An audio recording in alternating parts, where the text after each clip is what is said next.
Hello, everyone. Rabbi Moshe Rothschild from the Israel Alliance, bringing you summary of the news for Thursday, November 12th, 2020. We do all the work for you. We summarize the stories, everything important that happened this week, so you don't need to even read or watch the news all week. So you can just thank us for all our efforts.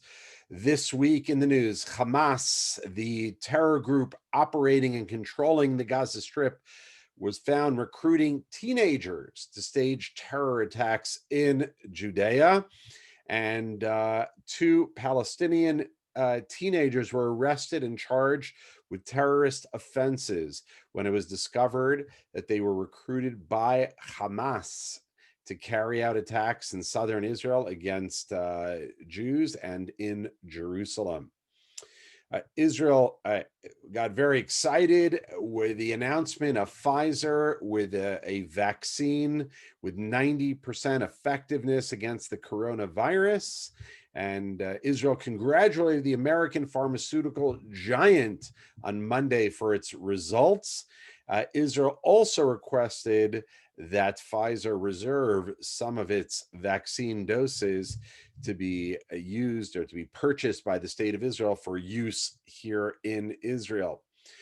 For the first time in many years, Israel will be building a new community in the south right near the Gaza Strip.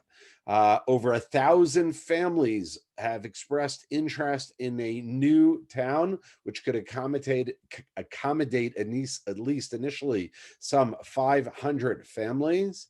And this is a great day for the state of Israel, said our Prime Minister Netanyahu. Construction will begin in this new town in the south, in the Negev, shortly. Joe Biden has indicated that he will re-enter the Iran nuclear deal within months.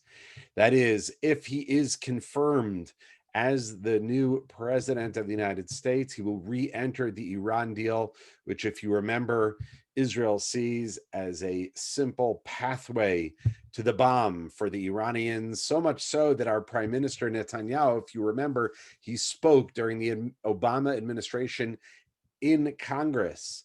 That's how extreme he thought the threat of Iran is, that he would be willing to stand in front of Congress going against a sitting president of the United States. So we're very, very concerned here if Biden is confirmed, and that re-entering the Iranian deal will put Israel in existential danger. The Ilhan Omar, a member of the Squad, accused Israel of ethnically cleansing of a Palestinian village, which turns out this is fake news. The village didn't even exist.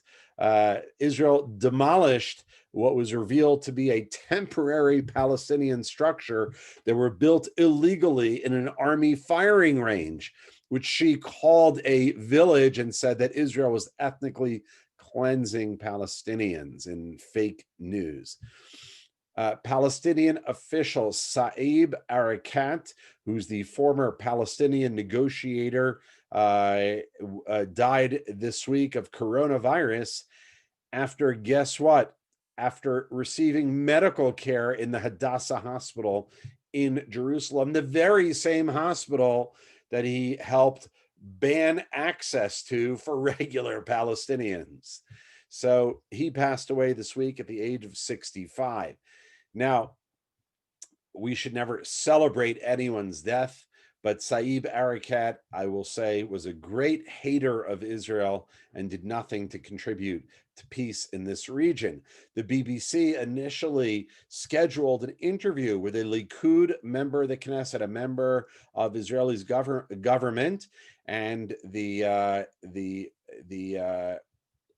person, the member of the government, Israeli government, refused to mourn the death of Erekat, and reminded the BBC that in 2010, Erekat called Israel an apartheid regime worse than South Africa. And in his most infamous charge, He said that the IDF is perpetrating a massacre in Jenin and war crimes, saying that the refugee camp in Jenin is no longer in existence. These turned out to be absolutely false charges, which he knew they were false. So, Saeb Erekat dead at the age of 65.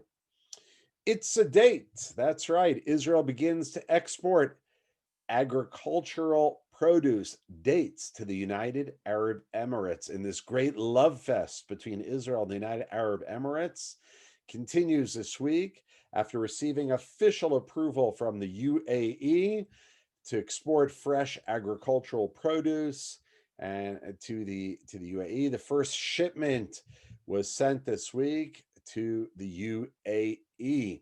Very, very exciting. So that's it, folks, for this week. We wishing you all a wonderful Sabbath, a wonderful Shabbat, or a weekend, whatever it is that you call it.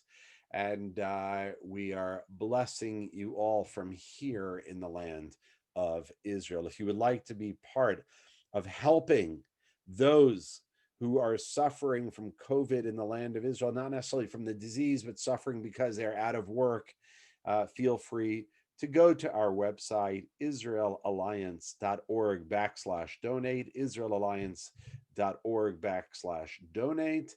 And we'd be very, very happy to work with you as a partner to make sure the money gets in the hands of those who are in desperate need. So this is Rabbi Moshe Rothschild from the Israel Alliance, wishing you a phenomenal weekend. Shabbat.